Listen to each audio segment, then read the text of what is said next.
fato é que quase ninguém sabe disso, mas a educação pública, gratuita e obrigatória foi inventada em algum momento da história. Antes não havia isso. A educação na antiguidade se distanciava muito do que entendemos hoje por educação. Na Atenas clássica, por exemplo, não havia escolas. As primeiras academias de Platão eram espaços de reflexão, conversação e experimentação livre. A instrução obrigatória era coisa dos escravos. Por outro lado, a educação em Esparta era mais parecida com uma instrução militar. O Estado se desfazia daqueles que não alcançavam os níveis esperados. Havia aulas obrigatórias, fortes castigos e modelagem de conduta através da dor e do sofrimento. Antigamente, a educação estava nas mãos da Igreja Católica, pelo menos no mundo cristão ocidental. Foi só recentemente, no século XVIII, em uma época da história que se chama despotismo esclarecido, com certeza ouviram falar disso na escola, que se criou o conceito de educação pública, gratuita e obrigatória. A escola, como conhecemos hoje, nasceu no fim do século XVIII e começo do século XIX na Prússia. Com o objetivo de evitar as revoluções que ocorriam na França, os monarcas incluíram alguns princípios do iluminismo para satisfazer o povo, mas mantendo o regime absolutista. A escola prussiana se baseava na forte divisão de classes e castas. Sua estrutura, herdeira do modelo espartano, fomentava a disciplina, a obediência e o regime autoritário. O que queriam esses déspotas esclarecidos? Um povo dócil, obediente e que pudesse ser preparado para as guerras muito comuns nessa época entre todas as nações que estavam nascendo. Por exemplo, Catarina a Grande, da Rússia, chamou os enciclopedistas franceses para preparar isso mesmo. Diderot, um dos mais famosos, esteve lá para montar esse pacote formador, não de cidadãos, mas de súditos obedientes desses estados. As notícias do modelo educacional bem-sucedido se espalharam rapidamente e, em poucos anos, educadores das Américas e Europa visitavam a Prússia para se especializarem. Com o passar do tempo, o modelo se expandiu internacionalmente. Muitos países importaram a escola moderna com o discurso de acesso à educação para todos, elevando a bandeira da igualdade, quando justamente a própria essência do sistema provinha do despotismo, buscando perpetuar modelos elitistas e a divisão de classes. Essa é a origem da educação pública. Note que Napoleão, um pouco depois, inimigo jurado de todos esses déspotas, fez a mesma coisa. Ele dizia com todas as letras: eu quero formar um corpo docente para poder dirigir a opinião dos franceses. Dá para entender? Ele sabia o que fazia. E isso funciona, sabendo ou não sabendo, até os dias de hoje. A escola nasce num mundo positivista, regido por uma economia industrial.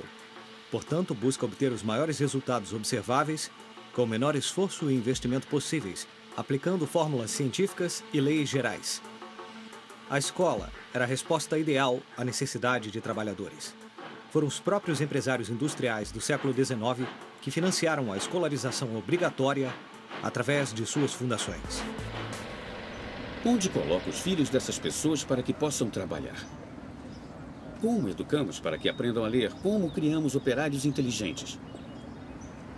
A educação continua sendo a mesma, uma ferramenta para formar trabalhadores úteis ao sistema e uma ferramenta útil para que a cultura permaneça sempre igual e sempre se repita. O que significa conservar a estrutura atual da sociedade.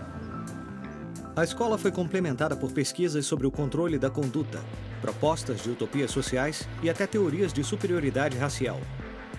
Não é de se estranhar que os primeiros estados com o sistema prussiano ou similar foram, com o passar das gerações, focos de xenofobia e nacionalismo extremos. O modelo de produção industrial em linha de montagem era perfeito para a escola. A educação de uma criança era comparável à manufatura de um produto. Portanto, requeria uma série de passos determinados numa ordem específica, separando as crianças por gerações em graus escolares.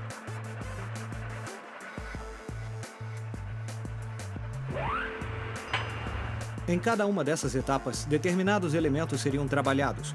Conteúdos que assegurariam o sucesso, pensados minuciosamente por um especialista. Digamos que o professor seja a figura que é encarregada de ensinar uma série de conteúdos que condizem, porque alguém determinou assim, com uma idade específica. Mas a educação não é preparada por biólogos. E, curiosamente, muitas vezes também não são educadores que a preparam. São administradores. São pessoas que não dão aulas.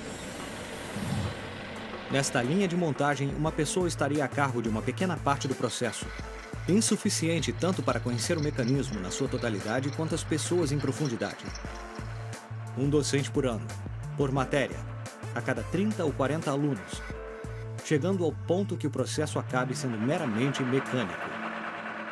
A educação, como estamos vendo hoje, é administrativa. Alunos que chegam, professores que dão aula, alunos que se vão, professores que se vão e no dia seguinte repete-se o ciclo.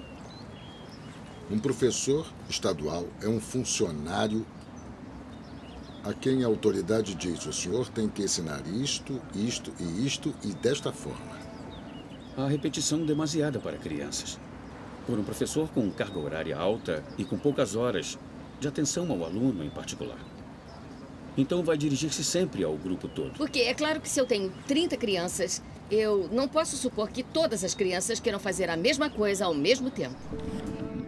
Esse sistema de linha de montagem, que nasce com o Taylorismo, foi aplicado em indústrias, escolas e exércitos de diferentes países e culturas ocidentais. Até poucas décadas atrás, a escola tinha essas semelhanças com um quartel ou um abrigo. Inclusive, o recreio termina com um sinal anônimo, não humano, o que ensina as crianças que devem se adestrar pouco a pouco para parar num determinado lugar, atrás de determinada cabeça, para formar uma fila, geralmente do menor ao maior. Durante os últimos séculos, seguimos construindo nossas escolas à imagem e semelhança das prisões e das fábricas, priorizando o cumprimento de regras e do controle social. A escola foi pensada como uma fábrica de cidadãos obedientes, consumistas e eficazes, onde aos poucos pessoas se convertem em números, qualificações e estatísticas. As exigências e pressões do sistema acabam desumanizando a todos, porque vão além dos professores, diretores ou inspetores escolares. São considerados grupos homogêneos, com conteúdos homogêneos que têm que obter resultados parecidos. Todos temos que saber as mesmas coisas. Apesar de nós adultos não sabermos as mesmas coisas, apesar de não nos dedicarmos à mesma coisa, nas escolas todos têm que querer fazer o mesmo e têm que fazê-lo igualmente bem. Então a escola tem pouca capacidade de responder às necessidades individuais, porque a escola instrui. É um centro de instrução e é isso que ela faz. Quem não aprende, fracassa. É a realidade. Então, isso, de alguma maneira, já implica que o sistema educacional é um sistema de exclusão social. Ele seleciona o tipo de pessoas que irão chegar à universidade para, então, fazer parte de um tipo de elite que domina as empresas, que domina os sistemas de produção, de economia, de comunicação e etc. E outro tipo de pessoas para as quais a escola não é suficientemente adequada. E estão destinadas a outro tipo de trabalho mais precário, porque não vão possuir diplomas para poder fazer mais nada. O sistema e os estados não se preocupam com isso. Não, sinceramente, não estão preocupados com o ser humano enquanto pessoa, enquanto indivíduo. E nesses termos, toda a educação que busque outra coisa deve ser proibida. A realidade é que a essência da escola prussiana está imersa na própria estrutura de nossa escola. Os testes padronizados, a divisão de idades, as aulas obrigatórias, os currículos desvinculados da realidade, o sistema de qualificações, as pressões sobre professores e crianças, o sistema de prêmios e recompensas, os horários rígidos, o claustro e a separação da comunidade, a estrutura vertical. Tudo isso continua fazendo parte das escolas do século XXI. A escola está fechada ao mundo exterior.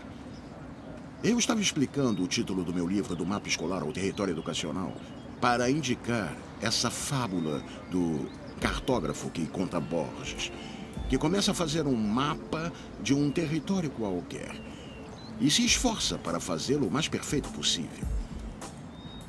O mapa acaba substituindo o território. Hoje em dia, a escola se enclausurou, se enfiou dentro do mapa. O que se ensina? Verdades que estão no mapa, não no território. Escola não é sinônimo de educação. A escola pode ser um velho mapa da sabedoria. Mas a educação é o território onde todo o aprendizado acontece.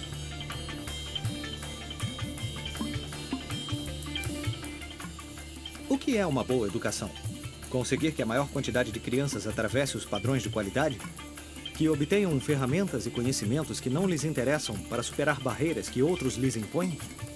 O objetivo da educação não era alcançar uma boa qualidade de vida?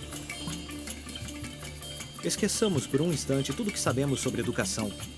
Toda a nossa forma de entender a escola, tudo que nos disseram que devíamos aprender na vida e o que devíamos ensinar aos nossos filhos. Começar a ver cada coisa, a revisá-la como se nunca a tivéssemos visto. Ou seja, cada ação, cada atitude, cada costume. Se não estivéssemos fazendo as coisas como vimos fazendo, porque sempre as fizemos assim, como as faríamos hoje? Não? É como balançar a cabeça e dizer, bom, vamos recomeçar.